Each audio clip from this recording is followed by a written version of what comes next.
In the transition between 2022 and 2023, 31 players changed clubs, whether it was via free agency or trade. But let's not worry about all 31. Here is my top 5 off-season recruits so far in 2023. Let's go.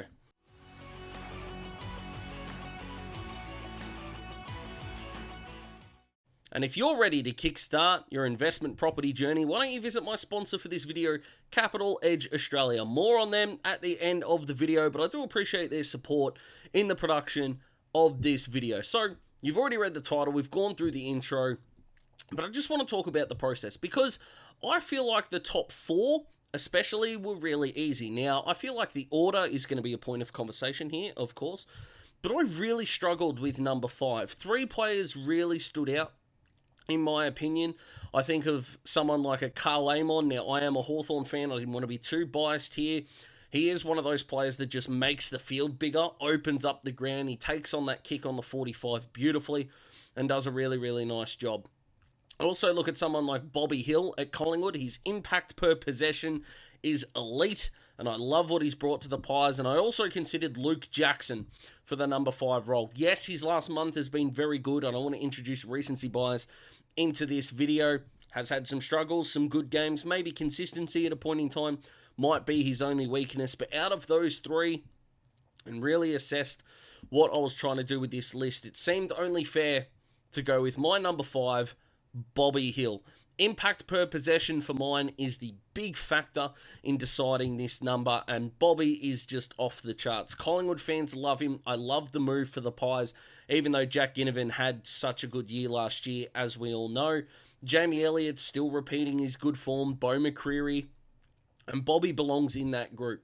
I would like to see him get up the ground a little bit more, but his ability to finish a piece of play, whether it's scoring himself or setting up a score for someone else, is awesome. I don't really use the stats as an eye test here, as he is purely an impact per possession kind of player. But in terms of a fit, Collingwood could not do a better job, in my opinion, than Bobby Hill. Well, except my number 4, who is former Hawk Tom Mitchell. Collingwood's contested ball game is up, and he, Jack Crisp, and Taylor Adams are the big reasons why. Now, 2 of those blokes were at Collingwood last year when they were a poor contested side. One of them was not, and now they're good again. Coincidence? I think not. Mitchell's been great, and sure, he is only averaging the 340-odd metres gained this year, and if you want to hold that against him, good luck to you. But as someone that is watching Collingwood quite closely, if you can't understand just how much of an impact he is having on Collingwood games, I can't really help you. Dishing the ball out, winning clearances, and even in his first game when he kicked a couple of goals, whenever he is able to hit the scoreboard, he's doing so really well. And for a guy who looks so unnatural kicking the footy, he's a really nice set shot at goal as well. But Collingwood, they're the premiership favourites. They went out and got plenty of other guys as well in the trade period, but these 2 especially have been awesome. I've loved what Titch does. I love him as a player already. I did say that he could win the Brownlow. One of his teammates definitely might. He definitely won't, but I love what he's done for the Pies in 2023. As we move into number 3, Timmy Taranto for mine. There is a reason why Timmy does miss out on the number 2 spot for mine, and it's not necessarily his kicking efficiency at all, but I do notice that there are quite big periods of games where he does tend to maybe fade out. Now, I still have Timmy in my top 10 of my Brownlow brief, which if you want to check out, you can do so at patreon.com/DazTalksFooty and help support the channel in a different way. But I love what Timmy's brought to that Richmond midfield. He's their number 1 midfielder. He's number 1 for CBAs, and he's laid 44 more tackles than the next Richmond player going into this round. It was extraordinary, the quality that he's bringing. He's managed to hit the scoreboard on a few occasions as well, and sure, you might want to knock the kicking efficiency, but he is borderline last on the list of problems that face a 15th placed Richmond at the moment.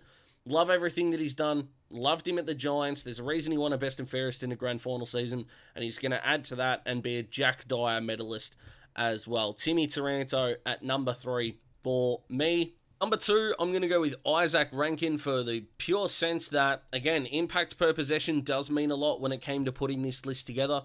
Yes, he has come off a really, really awesome game against North Melbourne. Now, whether you want to invalidate that by saying it was against North Melbourne, good luck to you. I'm not here to fight you on that. But there's no denying that Adelaide's forward line, yes, with the Coleman medal leader in Taylor Walker, is looking awesome. He is the guy that originally was overpaid, overhyped, and essentially their Eddie Betts replacement. And he's exceeded expectations. That needs to be taken into account a little bit. Not a whole lot, but a little bit. Dangerous every time he goes near the footy. Kicked one of the match winners against the Hawks earlier as well. Was instrumental in their showdown win. And if Adelaide make finals, he's exactly the kind of guy that might bob up and kick 4. Could be quiet as well in his first final, but I love what he's brought to the Crows. Him and Josh Rochelle are a hell of a partnership, a hell of a duo. And I think that Adelaide are not being taken as seriously because they are struggling on the road. I do understand that. Rankine didn't have a good game against his former club, but we are looking at this as a 16-week sample size. And I think he's been fantastic. I don't think you can push him out of your top 3. If you don't want to have him in second, I understand that. But no one this year has been a better recruit, in my opinion, than Josh Dunkley to Brisbane. We know it might not mean a whole lot if Brisbane don't at least get to the granny or potentially win the flag. But Lachie Neale's been amazing. Will Ashcroft's been exactly as advertised. And even Hugh McCluggage has taken on a bigger inside role. But Josh Dunkley, in my opinion, has been their most impactful mid contest to contest. His overhead marking has been great, and he's carried on that form that won him the Bulldogs best and fairest last year. Brisbane got everything they needed and some with Joshy Dunkley, and what he brings to Brisbane's finals aspirations as well, with some experience in there, of course, with 2016, is going to be paramount on top of what he's already done. He and Lachie Neale are fighting it out for Brisbane's best and fairest for mine. And honestly, it's a coin flip.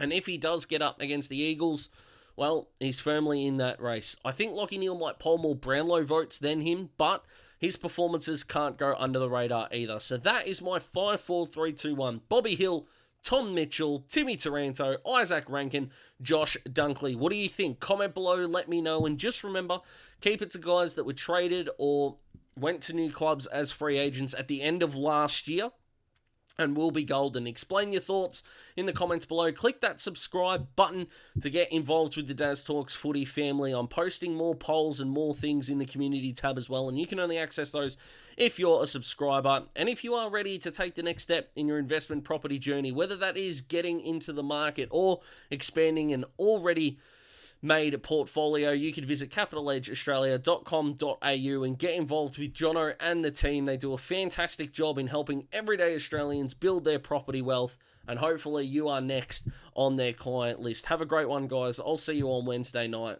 Goodbye.